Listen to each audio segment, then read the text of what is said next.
안녕하세요. 오랜만에 또 인사드립니다. 최근에 있었던 저한테 또 다른 경험에 대해서 한번 나눠보도록 하도록 하겠습니다. 한국에 2개월 동안 갔다 왔는데, 한국에 갔다 오니까 또 이스라엘이라는 또 현실이 있죠. 이스라엘이라는 현실에서 예를 들면 이제 방전이 되었다든지 아니면 정수기가 고장냈다든지 또 가스가 안 나온다든지, 가장 최근에는 제가 편집하고 있는 이제 노트북을 업그레이드 하려고 하다가 제가 실수로 고장이 나는 바람에 이런 것들이 막 몰려올 때가 있습니다.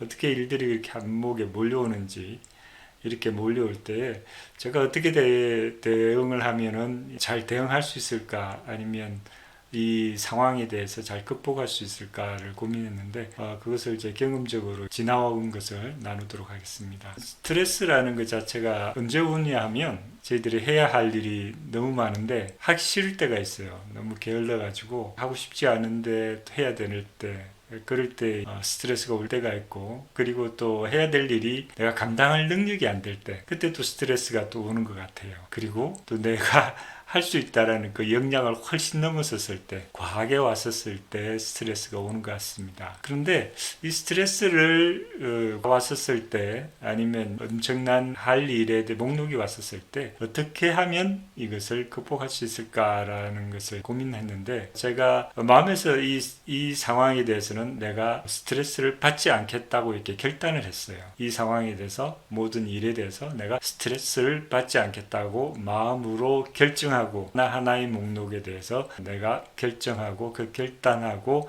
받지 않겠다고 선포를 했습니다. 그러고 나니까 진짜로 제 마음 가운데 스트레스가 오지 않았어요. 스트레스가 오지 않으면서 바로 하나님께서 우리한테 주시고자 하는 평강이 아닌가라는 생각을 하게 됐습니다. 스트레스는 보통 그때 오는 것들이 대부분이라고 합니다. 제가 책을 읽었을 때 90에서 95는 받지 않아야 될 것에 대해서 저희들이 걱정했었을 때 오는 것이라고 그렇게 했던 구절이 생각났는데, 저희가 그 어떤 스트레스를 받는다고 해서 변화되는 게 없어요. 하나도, 결론적으로 하나도 변화되는 게 없는데, 우리 마음이 그것을 어떻게 결정하고 이루어 나가느냐가 마음의 평강을 유지하는데 굉장히 도움이 되는 것 같습니다. 스트레스를 받지 않으면 오는 일들이 있는데요, 조금 전에 얘기했던 것처럼 마음에 엄청난 평강이 옵니다. 사방에 회오리 치는 이 걱정과 근심, 염려에서부터 저를 자유롭게 하고, 그리고 스트레스를 덜 받기 때문에 오는 관계성의 회복이 있어요.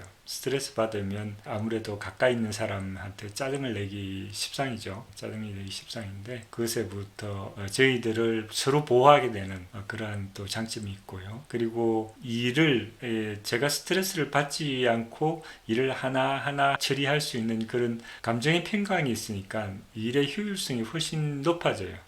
그리고 스트레스를 받지 않으니까 저의 영이 건강해질 뿐만 아니라 제 몸까지도 강건해짐이 찾아옴을 저희가 경험적으로 느낄 수 있었습니다. 그렇죠. 보통 우리의 건강의 대부분은 요새는 스트레스라는데, 그것에부터 내가 정말 평강을 찾았을 때에 나의 모든 전 존재가 정말 주님 안에서 질서 안에 있다라는 그런 평안함과 감사함이 있더라고요.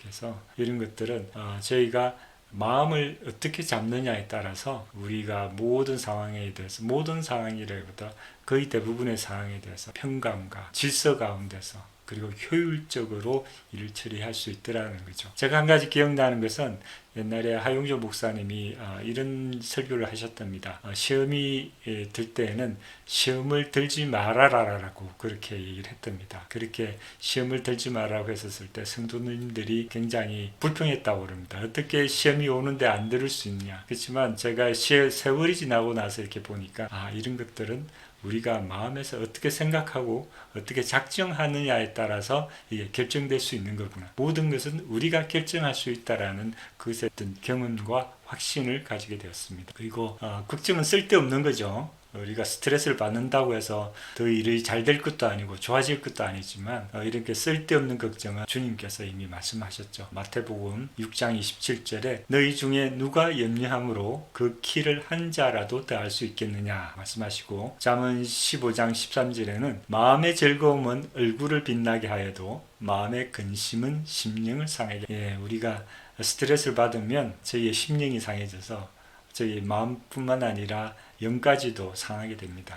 그리고 베드로전서 5장 7절에 너희 염려를 다 주께 맡기라. 이는 그가 너희를 돌보심이라 라고 말씀하십니다. 우리가 짊어져야 될 것도 있고 또 짊어지지 않아야 될 거 있는데 대부분 저희들이 짊어지지 않아야 될 것. 우리가 그것에 대해서 상황에 대해서 스트레스를 받는다고 해서 좋아지는 게 거의 없습니다. 주님의 평강 가운데서 그것을 주께 맡기고 주님이 정말 이끌어 나가실 거라는 그 믿음과 확신 가운데 나왔었을 때 우리는 정말 평강을 얻을 수 있을 것이라고 확신합니다. 그리고 스트레스를 잘 대처하면 어떤 유익이 오느냐. 저희 가운데 샬롬, 평강이 있습니다. 빌립보서 4장 6절에 아무것도 염려하지 말고 다만 모든 일에 기도와 간구로 너희 구할 것을 감사함으로 하나님께 아뢰라. 그리하면 모든 지각에 뛰어난 하나님의 평강이 그리스도 안에서 너희 마음과 생각을 지키시리라.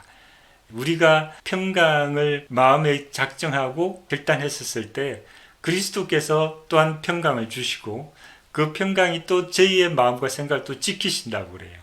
그러니까 이것이 시너지 효과가 나는 거죠. 우리가 그 평강을 지키겠다는 어떤 결단과 작심 가운데서 주님께서 우리 마음 가운데 평강을 부어주시고 그 평강이 또 저희 마음과 생각을 또 지키심으로 저희가 더욱더 그리스도의 평강 안으로 점점 잠잠해지는 그리스도의 평강 안으로 나갈 수 있다는 거죠. 골로새 3장 15절에도 사도 바울이 우리에게 권면합니다. 그리스도의 평강이 너희 마음을 주장하게 하라. 너희는 평강을 위하여 한 몸으로 부르심을 받았으니 너희는 또한 감사하는 자가 되라. 평강이 저희 마음을 온전하게 주장하게 되면 그 평강이 또한 우리가 하나됨을 이루게 하고 저희의 범사에 감사하게 되는 그런 인성으로 저희를 인도하신다라고 이렇게 또 말씀하고 계십니다. 참 현대에 참 많은 일들 때문에 대부분 스트레스 받는다고 하고 많은 일들 때문에 세상 일 때문에 자녀 때문에 가정 일 때문에 이런 것들이 굉장히 생각해야 될 것이 많죠. 그렇지만 우리가 정말 지켜야 될 것은 어떤 그 상황에 대해서 우리가 마음을 지키고 생각을 지켰을 때 그리스도의 평강이 우리 마음을 주시고 그 마음의 평강이 또한 저의 마음과 생각을 또 변화시키고 그 변화시킨 것이 또 그리스도의 평강 가운데 이렇게 인도하는 이런 선순환적인 시너지 효과를 저희를 일으킴으로써 저희 가운데 온전한 하나됨을 위하는 그 하나됨이 우리 말씀의 키워드 아니겠습니까? 그 하나됨이 우리 가정 가운데, 우리 교회 가운데, 또 지체 가운데, 가족 가운데 이렇게 이루어지는 그러한 세상이 되었으면 좋겠습니다. 오늘도 스트레스를 받으려고 하시는 여러분 받지 마십시오. 그것을 결단하시고 그것에 대해서 대처하시면 그리스도의 평강이 우리의 마음과 생각을 지키시고 우리를 더욱더 그리스도 안에서 천국의 삶을 사는 대로 인도하실 것을 믿습니다. 감사합니다.